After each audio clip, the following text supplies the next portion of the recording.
And the first winner of Storytelling Elementary School is Loisa Naomi Serafina from SDS Bawang Mandiri.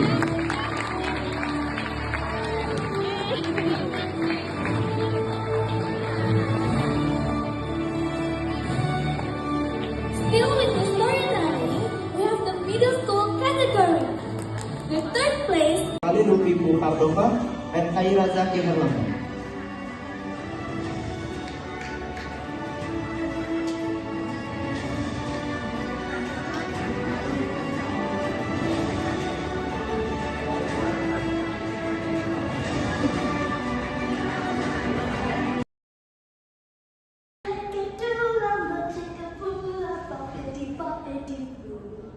put them together and see what you got. Boppity boppity boo.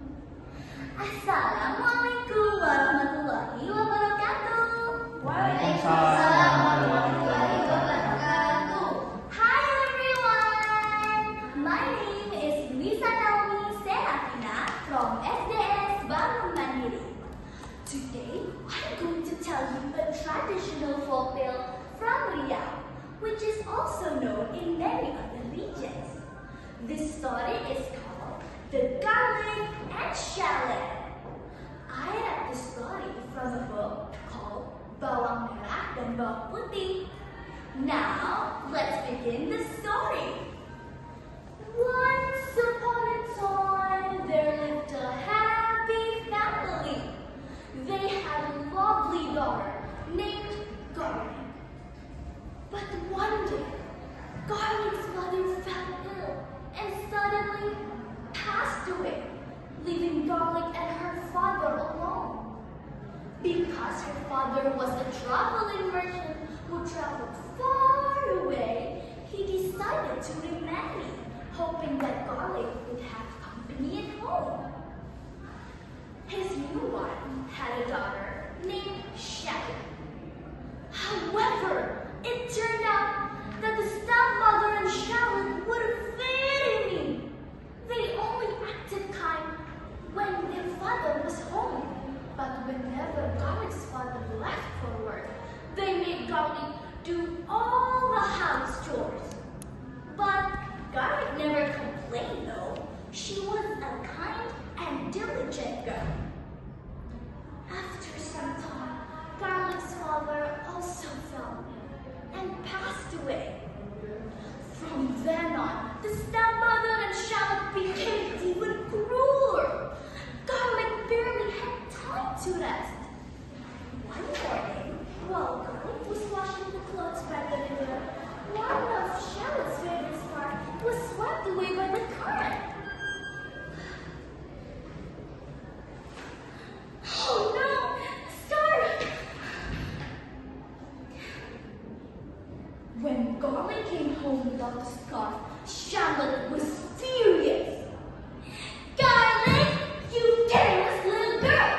You need to find my scarf. If you can't find it, don't bother coming home again. So Garlic went back to the river and searched all day until nightfall, but she couldn't find it. Then she saw a small hut belonging to an old woman living alone. Then Garlic asked politely if she could stay there for a night. The old woman agreed. She even showed Garlic the lost scarf. The old woman wanted to give it back to Garlic, but she said, My dear Garlic, you may have it back, but if you don't mind, would you mind stay here and help me for a week, please? Garlic happily agreed. She cooked, she cleaned, and she helped the old woman every day. A week passed quickly. When it was time to go home, the old woman returned Shallot's scarf and offered Garlic a gift. It's a choice between two pumpkins, the big one and the small one. At first, Garlic wanted to refuse, saying she didn't need a reward. But the old woman insisted.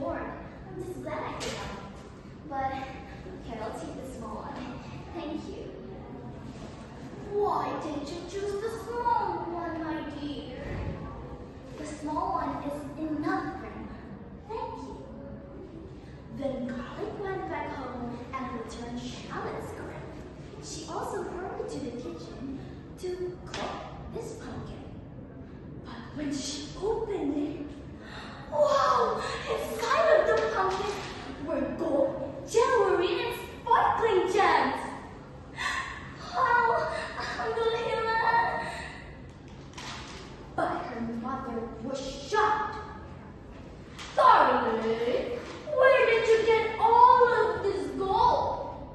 Tell me. Oh, I know. You steal it. Did you steal it? Tell me. No, Mother. A kind old woman gave it to me. After hearing Garlic's story, she ordered Shallot to do the exactly same thing, hoping to get even more gold.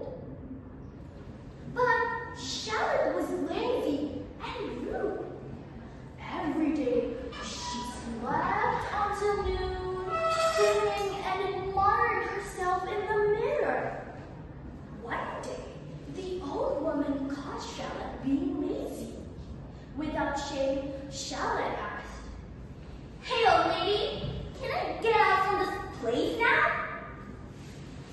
"Well, very well, young lady.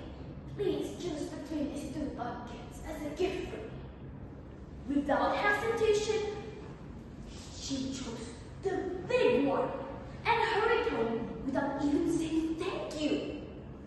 Her mother was overjoyed to see such large buckets. But to their horror, when they opened it, it was full of snakes, centipedes, scorpions, and many other poisonous creatures. Mother, what's that? No, they bit me! Oh no, Shallot! Oh no! No! And that was the end of their greed. Friends, there's always a lesson we can learn from a story. From this story, we can learn that kindness and humility will always bring good fortune, while lazy and greed will only lead to suffering. Isn't that right? Yes. So don't become like Shallot, okay? Thank you so much, everyone, for listening. See you next time. Wassalamualaikum warahmatullahi wabarakatuh. Thank you, Louisa, right? Now, On Maui for the amazing performance. Overall, your performance has been on point. One thing that I do want to comment on is the speed and the pace of the story. Something to keep in mind in future competitions, if you join more of these, is to make sure that you deliver your story not only in a way that is dramatic, but also in a good pace. Take your time, slow down in some parts, because depending on which parts you slow down, people will pay more attention to that. So that's my advice for your future competitions. Thank you for the performance. See you in the closing ceremony.